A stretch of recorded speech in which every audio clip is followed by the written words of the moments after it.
예수 그리스도 이름으로 우리 하나님의 말씀 증거하겠습니다. 오늘 하나님의 말씀 스가랴서 12장 보시겠습니다.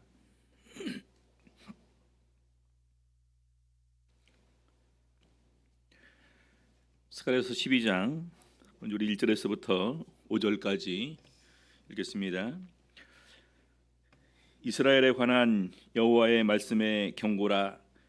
여호와 곧 하늘을 펴시며 땅의 터를 세우시며 사람 안에 심령을 지으시니가 가라사대 보라 내가 예루살렘으로 그 사면 국민에게 혼취있게 하는 잔이 되게 할 것이라. 예루살렘이 애워싸일 때에 유다에까지 미치리라. 그 날에는 내가 예루살렘으로 모든 국민에게 무거운 돌이 되게 하리니 무릇 그것을 드는 자는 크게 상할 것이라. 천하 만국이 그것을 치려고 모이리라. 여호와가 말하노라. 그 날에 내가 모든 말을 쳐서 놀라게 하며 그 탄자를 쳐서 미치게 하되 유다 족속은 내가 돌아보고 모든 국민의 말을 쳐서 눈이 멀게 하리니 유다의 두목들이 심중에 이르기를 예루살렘 거민이 그들의 하나님 만군의 여호와로 말미암아 힘을 얻었다 할지라. 오늘 이 시간에는 이스라엘의 구원 예고라는 제목으로 우리 스가랴서 12장 말씀 같이 살펴보시면서 은혜 나누는 시간 갖도록 하시겠습니다. 먼저 우리 스가랴서 12장 1절을 보게 되면은요, 이스라엘에 관한 여호와의 말씀의 경고라. 요즘엔 보통 이렇게 여호와의 말씀이라 그러지 않습니까? 그렇죠? 우리 지금까지 선지서들 여호와께서 가라사대 여호와의 말씀이 이만이라 가라사대 했는데 여기에는 말씀 플러스에다가 경고가 하나 붙었습니다. 이스라엘에 관한 여호와의 말씀의 경고라. 우리 언어를 보게 되면 이것은 굉장히 무거운 짐. 중국에서는 우리가 져야 될 이런 그 무거운 짐으로 이렇게 표현하고 있습니다. 말씀 뒤에 이렇게 무겁다라는 부분을 표현한다는 것은 어떤 의미일까요? 하나님께서 말씀하신 그 말씀이 가볍게 날아가지 않고 반드시 그대로 이루어질 것이다. 그래서 이것은 우리가 가볍고 소홀하게 또 등한히 여길 것이 아니라 굉장히 중시 여겨야 된다, 이런 의미를 가지고 있습니다. 그러면서 바로 이어서 여호와 곧 이 말씀을 주시는 이 하나님을 소개하고 있습니다. 하늘을 펴시며 땅에 터를 세우시며 사람 안에 심령을 지으신 자가 가라사대. 가장 크게 하나님께서 이런 모든 것을 다 창조하셨지만 그 창조 사역 중에서도 하늘, 그 다음에 땅, 이 사람을 이렇게 표현하고 있습니다. 그래서 이 하나님의 창조에 관한 이 부분은 자연스럽게 우리 유대 민족의 이런 그 정신을 이루는 근간으로 자리 잡고 있습니다. 우리 참고로 보게 되면은 욥기서 26편 7절에 보면은 그는 북편 하늘을 허공에 펴시며 땅을 공간에 다시며, 욥이 이렇게 고백을 하고 있습니다. 하늘을 허공에 편다. 어떻게 우리가 계획을 세워야 될까요?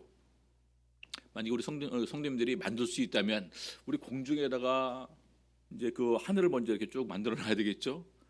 거기다가 이제 그 수많은 어떤 그 별들을 만들어서 거기다 이렇게 걸어 놔야 됩니다. 또 이게 부딪히면 안 되겠죠. 잘 그게 이제 운행하면서 거기다가 또 그 별 안에다가 또 물도 만들어야 되고 땅도 만들어야 되고 각종 식물도 있어야 되고 동물들도 있고 사람들도 있어야 됩니다. 안 떨어지게 잘 해놔야 되겠죠. 그래서 일단 그런 부분들이 가장 신기한 부분으로 이 하나님의 권능으로 하늘을 허공에 펴셨고 땅을 공간에 달았다. 욥은 그렇게 고백을 하고 있습니다. 시편에 보게 되면은요, 시편 24편 1절, 24편은 다윗 왕의 시입니다. 우리 다윗 왕도 이렇게 고백을 하고 있습니다. 땅과 거기 충만한 것과 세계와 그 중에 거하는 자가 다 여호와의 것이로다. 여호와께서 그 터를 바다 위에 세우시며 강들 위에 건설하였도다. 우리 창세기에 보면은 그 땅과 물이 이렇게 나누지 않습니까? 우리 성경에서는 이 땅이 물로부터 나왔다라고 기인되어 있습니다. 물일로 다 덮여 있었거든요. 그렇죠? 물이 한쪽으로 이렇게 싹 치우쳐서 모아져야지만 땅이 드러나게 됩니다. 그래서 이제 그 뭇을 땅으로 칭하시고 이제 바다라 칭하셨다라는 내용이 나오게 되는데, 그 터를 바다 위에 세우시며, 이런 그 창조 사역을 이해하는 우리 그 다윗 왕은 이렇게 고백을 하고 있습니다.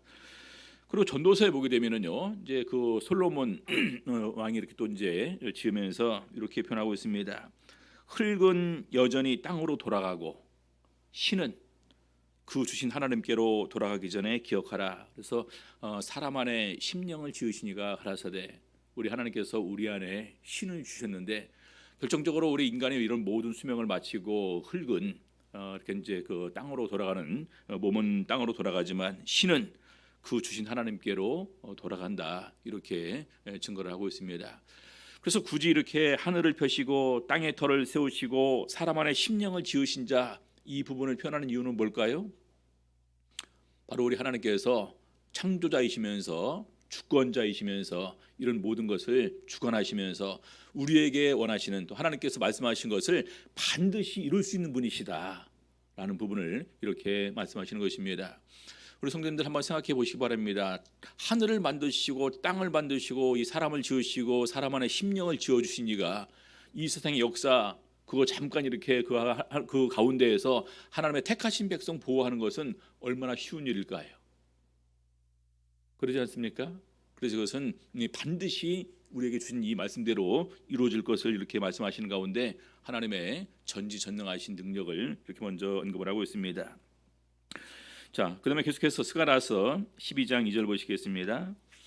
보라, 내가 예루살렘으로 그 사면 국민에게 혼취케 하는 잔이 되게 할 것이라. 예루살렘이 에워싸일 때에 유다에까지 미치리라.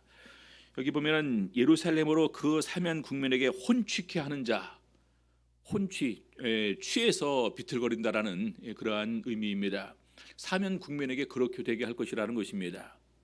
다시 말해서 예루살렘을 치러, 예루살렘을 공격하러 들어왔던 이런 그 사면 국민들이 오히려 예루살렘으로 인해 이런 모든 힘을 잃고 약해져서 패해서 돌아가게 될 것을 이렇게 말하는 것입니다. 자, 3절 보겠습니다. 그날에는 예루살렘이 사면 국민에게 혼축케 하는 잔이 되게 하는 그날에 내가 예루살렘으로 모든 국민에게 무거운 돌이 되게 하리니 무릇 그것을 드는 자는 크게 상할 것이라. 천하 만국이 그것을 치려고 모이리라. 예루살렘으로 모든 국민에게 무거운 돌이 되게 하리니, 무거운 돌을 어떻게 됩니까? 들어서 옮겨야 되잖아요. 근데 오히려 너무나 무거워서 그 돌을 옮기지 못하고 오히려 드는 자가 크게 상할 것이다. 천하 만국이 그것을 치려고 모이리라, 이렇게 얘기를 하고 있습니다. 역사적이 이렇게 그 역사적 지리학적으로 이렇게 보게 되면은요, 우리 그 가나안 땅이나 우리 한국 땅이나 좀 이렇게 위치가 좀 비슷합니다. 그래서 침략을 받을 수밖에 없는, 일본이 중국을 공격하기 위해서는 우리나라를 거쳐야 되겠죠. 그렇죠. 중국도 일본을 공격하기 위해서는 또 우리나라를 거치는 것이 훨씬 더 쉬운 일일 테고요. 마찬가지로 이 가나안 땅은 아시아와 유럽과 아프리카를 잇는 이런 교통의 요지에 있습니다. 그러니까 항상 서로 세계 정복의 꿈을 꾸게 될 때 그 중간에서 공격을 받을 수밖에 없는 입장인 것입니다. 자, 그런데 오늘 이 스가랴서 12장은 그런 역사 지리학적인 그런 부분이 아니라 나중에 이 하나님의 택한 백성들, 하나님의 나라, 더 나아가 우리 하나님의 교회가 이렇게 공격을 받게 될 것을 이렇게 예고하고 있는 것입니다. 그래서 예수 그리스도를 믿는 사람들을 많은 사람들이 대적하고 교회를 핍박하고 그렇게 되지만, 결과적으로 교회를 핍박하는 사람들이 혼축케 하는 잔이 될 것이고, 교회가 무거운 돌이 되게 함을 통해서 오히려 교회를 박해하는 사람들이 멸망을 당하게 될 것을 나중에 이렇게 예고하고 있는 것입니다. 계속해서 우리 12장 4절부터 보게 되면은요, 여호와가 말하노라 그날에, 계속해서 이제 그날에, 6절에도 그날에 이렇게 쭉 언급이 되면서 8절까지 그날에, 4절, 6절, 8절 이렇게 이제 그날이라고 되어 있습니다. 다시 말해서 하나님의 택한 백성들, 택한 그 나라가, 택한 교회가 공격을 받게 되는 그날, 물론 가깝게는 이제 헬라의 제국의 그 침입을 받는 때가 되고, 그 이후에 로마의, 그 이후에 수많은 세계 열국이 공격을 받는 때가 되지만, 영적으로 보게 되면은요, 하나님의 택한 백성들, 택한 하나님의 나라, 택한 교회가 공격을 받게 되는 그 날들입니다. 4절 여호와가 말하노라 그 날에 내가 모든 말을 쳐서 놀라게 하며 그 탄자를 쳐서 미치게 하되 유다 족속은 내가 돌아보고 모든 국민의 말을 쳐서 눈이 멀게 하리니 오히려 공격을 하는 이런 모든 사람들을 하나님께서 친히 그들을 치시겠다라는 것입니다. 친히 치시겠다라는 거예요. 하나님께서 5절 유다의 두목들이 심중에 이르기를 예루살렘 거민이 그들의 하나님 만군의 여호와로 말미암아 힘을 얻었다 할지라. 그래서 그것을 직접 이렇게 체험한 유다의 두목들이 우리 백성들이 하나님의 택한 자녀들이 하나님으로 말미암아 힘을 얻었다 이렇게 고백을 하게 될 것이다라는 것입니다. 코로나가 조금 이렇게 이제 끝이 보일 듯하다 보니까 또 다시 이렇게 이제 그 기승을 부리는데 이번 겨울이 또 이렇게 어떻게 지나갈지 모르겠다 이렇게 얘기를 합니다. 지금 미국이 다시 또 이렇게 또 코로나가 많이 확산되는 가운데에서 하루 평균 사망이 1,500명이라고 합니다. 우리나라랑 멀리 있으니까 우리가 그런 부분에서 참 이렇게 실감을 못하지만 그 사랑하는 가족을 잃은 그 사람들의 아픔은 얼마나 클까요? 그리고 전 세계적으로 홍수나 또 이제 그 지진을 통해서 또 이제 그 강한 이런 그 허리케인 태풍에 의해서 많은 사람들이 이렇게 죽음을 당합니다. 그래서 그런 것을 보면서 우리 인간이 참 연약한 존재이고 정말로 내일을 보장할 수 없는 그런 존재들임을 우리는 인정할 수밖에 없습니다. 그래서 그런 가운데에서 하나님을 우리 하나님으로 삼고 하나님으로 우리의 의지를 삼고 그 하나님의 도움과 그 하나님의 보호하심을 받는 민족이 얼마나 행복한 민족이냐. 모세가 이스라엘 백성들에게 그렇게 얘기를 했던 것처럼 오늘날 역시 우리가 하나님의 자녀로 살아가는 것이 가장 행복한 것임을 우리 성도님들이 분명히 이렇게 다시 한번 아셔야 될 것입니다. 자, 12장 6절 그 날에 내가 유다 두목들로 나무 가운데 화로 같게 하며 곡식단 가운데 횃불 같게 하리니 그들이 그 좌우에 에워싼 모든 국민을 살을 것이요 예루살렘 사람은 다시 그 본 곳 예루살렘에 거하게 되리라. 유다 두목들로 나무 가운데 화로. 이 나무 가운데 화로가 있으면 어떻게 됩니까? 순식간에 옆에 있는 나무들이 다 불타버리고 말겠죠. 곡식단 사이에 횃불. 우리 곡식단이 얼마나 불에 잘 탑니까? 그렇게 이제 그 성냥불 하나만 이렇게 툭 던져놔도 순식간에 불 붙어서 다 화를 타버립니다. 그렇게 강하게 만들어 주시겠다라는 것입니다. 그래서 그 좌우에 에워싼 모든 국민을 살을 것이요 그들을 치러 오는 모든 사람들을 이렇게 살게 될 것이다. 예루살렘 사람은 다시 그 본 곳 예루살렘에 거하게 되리라. 그래서 결과적으로 우리 하나님의 나라가 더욱더 굳게 서게 될 것을 이렇게 얘기를 합니다. 자, 12장 7절 여호와가 먼저 유다 장막을 구원하리니 이는 다윗의 집의 영광과 예루살렘 거민의 영광이 유다보다 더하지 못하게 하려 함이니라. 유다 족속을 먼저 구원하십니다. 그 이유가 뭡니까? 다윗의 집의 영광과 예루살렘 거민의 영광이 유다보다 못하게 하기 위해서. 우리 성도님들 장자의 명분 야곱의 12아들 중에 그 장자의 명분이 누구에게로 가게 되면은요 결과적으로 유다에게 가게 됩니다. 그렇죠?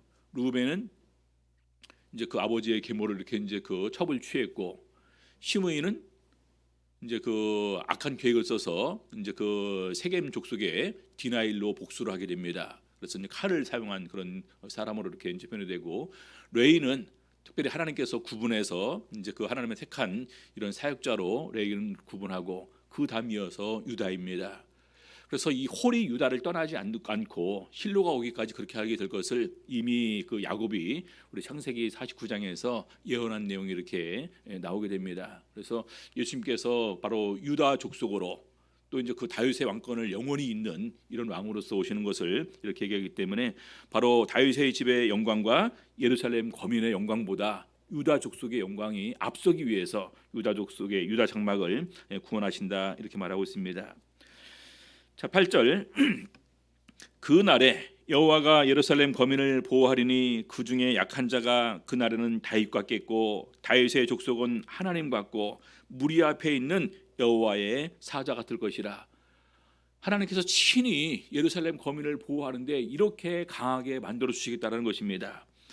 약한 자가 그날에는 다윗 같겠고 우리 성도님들 다윗이 얼마나 강합니까? 그 소년 때 원래 나이가 어리기 때문에 전쟁에 이렇게 참여하지 못했을 때 이렇게 형들 보러 갔다가 골리앗 장군의 이런 그 희롱하는 소리를 듣고서 바로 그 사람과 싸우지 않습니까? 그래서 그 이겨요. 그 어린 소년이지만 그 하나님을 믿는 그런 강한 믿음으로 하나님께서 역사의 주심을 통해서 그 거인 골리앗을 물리칠 수가 있었다라는 것입니다. 그렇게 해주시겠다는 거예요. 그렇게 하나님께서 택하신 백성들을 강하게 해주시겠다는 것입니다. 심령으로 강하게 해주시겠다는 얘기죠. 그래서 다윗의 족속은 심지어는 하나님 같고, 다윗의 족속이 하나님 같다. 누구를 두려워할까요? 무리 앞에 있는 여호와의 사자 같을 것이라. 우리 성도님들, 다윗의 족속은 뭘 대표할까요? 다윗은 하나님께로부터 인정받았습니다. 사울을 패하고 다윗을 만나니 내 마음에 합한 사람이다. 내 뜻을 다 이루게 하겠다. 다윗의 제일 첫 번째 모습은요, 믿음입니다. 하나님에 대한 절대적인 믿음. 굉장히 강한 심령이죠. 그래서 하나님을 믿은 절대적인 믿음으로 인해서 양이 사자한테 잡혀가면 사자 입에서 양을 구해왔고, 곰한테 물려가면 곰에서 잡아왔다라는 것입니다. 아니, 양치기 목동이 양만 물어가고 자기 해치지 않은 것이 다행이지 오히려 쫓아가서 갔다가 그것을 싸워서 그것을 뺏어옵니까?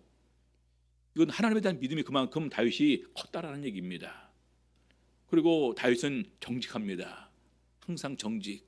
그다음에 그 양을 정말로 사랑하는 마음으로 돌보는 이 마음으로 바로 하나님께로부터 합한 사람으로 인정받게 되었고, 그 다윗을 통해서 하나님의 뜻을 다 이루시겠다. 그래서 다윗 족속을 하나님 같고 무리 앞에 있는 여호와의 사자 같을 것이라. 아무리 수천 수백 이런 군대들이 모여있다 할지라도 여호와의 사자, 여호와의 군대가 직접 치면은 누가 당할 수 있을까요? 아수르 군대가 이렇게 쳐들어왔을 때 하룻밤 사이에 18만 5천 명이 죽음을 당했습니다. 하룻밤 사이에. 그 하룻밤 사이에 누가 다녀갔습니까? 여호와의 사자들, 천사들입니다. 그래서 이 세상의 모든 권력과 이런 군대와 무기, 이런 것들은 바로 하나님 앞에서 아무것도 아니다라는 부분을 우리가 인정할 수밖에 없습니다. 그래서 여호와가 예루살렘 거민을 친히 보호하면서 이렇게 되게 해주시면서요, 9절 보니까 예루살렘을 치러 오는 열국을 그날에 내가 멸하기를 힘쓰리라. 예루살렘을 치러 오는 열국을, 역사적으로 정치적으로 수많은 나라가 예루살렘을 치러 오지만 결과적으로 하나님께서 그들을 물리치지만, 더욱더 중요한 것은 영적 하나님의 나라, 영적 하나님의 교회를 치러 오는 열국을 우리 하나님께서 다 멸하실 것을 말씀하시고 있는 것입니다. 자, 그러면서 더욱더 구체적으로 10절부터 이스라엘의 영적인 구원을 이렇게 얘기를 하고 있습니다. 10절 보시겠습니다. 내가 다윗의 집과 예루살렘 거민에게 은총과 간구하는 심령을 부어주리니 그들이 그 찌른 바 그를 바라보고 그를 위하여 애통하기를 독자를 위하여 애통하듯 하며 그를 위하여 통곡하기를 장자를 위하여 통곡하듯 하리로다. 우리 성도님들이 이것이 구체적으로 이루어지는 때가 언제일까요? 은총과 간구하는 심령은 정말로 마음에서 일어나서 인정하는 가운데서 바로 그분에게 우리의 허물을 자복하고 용서를 구하는 그런 마음이 생길 것을 말하는 것입니다. 바로 이것이 언제 이루어지냐면요, 오순절날 성령 강림 이후에 이 일이 실제적으로 이렇게 이루어지게 됩니다. 먼저 이게 성령을 받고 나서 방언을 하니까 수많은 경건한 유대인들이 도대체 이 일이 어떤 일이냐, 그러면서 우리가 하나님의 큰 일을 말함을 듣는도다 하는 가운데서 바로 어떤 사람들이, 이 사람들이 술 취했다라고 하니까 그 자리에서 베드로가 일어나서 일장에 복음을 전합니다. 예수 그리스도에 대해서 증거를 합니다. 그래서 예수 그리스도의 십자가를 증거하고 예수 그리스도의 부활을 증거하고 성령의 약속에 대한 것을 증거하는 가운데에서 우리가 거부하고 십자가에 못 박아 죽인 그 예수가 바로 그리스도다, 이런 얘기를 유대인들에게 얘기를 해줍니다. 36절 보겠습니다. 사도행전 2장 36절.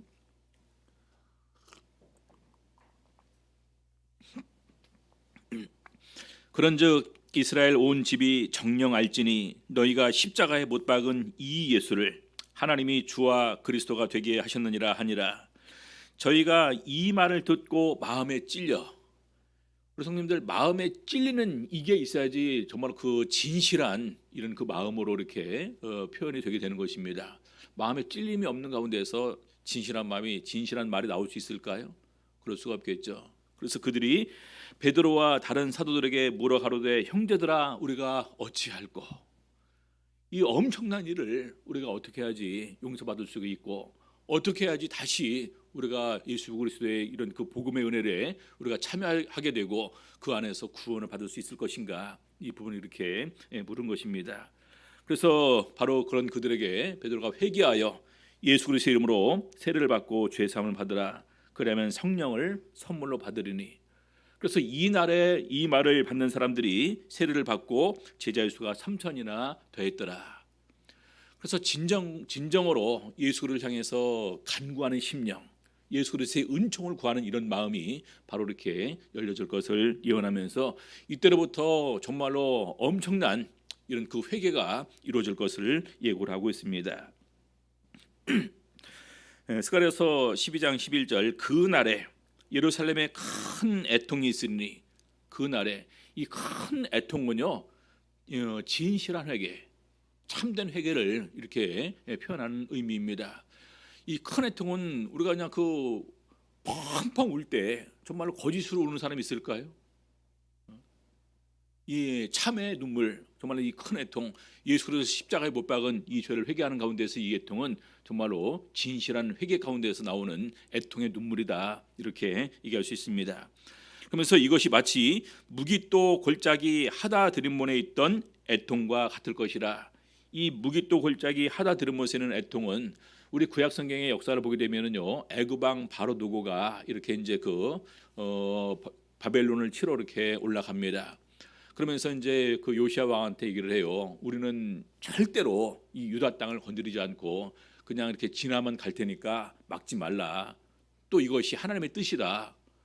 근데 끝까지 이제 그걸 갖다 요시아가 거부를 하고 이제 피하지를 않습니다. 그래서 우연히 쏜 화살에 이렇게 이제 맞아서 죽음을 당하게 됩니다. 자, 그래서 우리 건너뛰어서 역대하 35장 24절부터 보게 되면은요.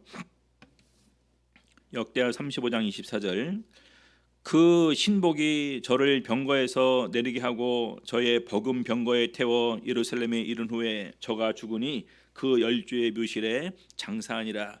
온 유다와 예루살렘 사람들이 요시아를 슬퍼하고 예레미야는 저를 위하여 애가를 지었으며 노래하는 남자와 여자는 요시아를 슬피 노래하니 이스라엘의 규례가 되어 오늘날까지 이르렀으며 그 가사는 애가 중에 기록되었더라. 정말로 요시아를 위해서 온 국민이 마음으로 슬퍼하면서 그의 죽음을 애통했겠다 해서 이것을 갖다 큰 애통의 하나로 이렇게 표현을 하게 됩니다. 요시아는 어린 나이에 이렇게 왕이 되었지만 정말 그 율법을 지키는 데 있어서 그 전에도 후에도 그와 같은 왕이 없었던 왕으로 성경에 이렇게 소개되어 있습니다. 그래서 바로 그런 것들이 정말 온 국민으로부터 존경과 사랑을 받았던 왕으로 이렇게 기록이 되어 있습니다. 자, 그래서 마치 이런 것과 같은 큰 애통이 바로 나중에 이제 신약 시대에 예수님 시대에 있을 것을 이렇게 예언하고 있는 것입니다. 자, 그래서 12절부터 보니까요. 온 땅 각 족속이 따로 애통하되 그런데 다윗의 족속이 따로 하고 그 아내들이 따로 하며 나단의 족속이 따로 하고 그 아내들이 따로 하며 레위의 족속이 따로 하고 그 아내들이 따로 하며. 누군지 아시겠죠? 다윗의 족속이 따로 했다는 것은 왕의 집안이 먼저 이렇게 진정으로 회개를 하고 그 다음에 나단의 족속, 선지자겠죠. 선지자가 그 가문에서 또 이렇게 이어서 하게 되고 레위의 족속 제사장들이겠죠. 그 다음에 이어서 이제 시므이와 모든 남은 족속도 각기 따로 하고 그 아내들이 따로 하리라. 그래서 이스라엘의 3대 지도자 가문도 다 먼저 하나님 앞에서 진정한 회개가 이루어지게 되고 그 다음에 남은 백성들도 함께 진실된 회개를 하게 될 것을 말하고 있습니다. 우리 성경에 보게 되면 하나님께서 정말로 우리에게 원하시는 것은 하나님의 뜻대로 근심하고 회개함을 통해서 구원에 이르기를 원하는 것이 바로 우리 하나님의 뜻입니다. 고린도후서 7장 9절 10절 보시겠습니다.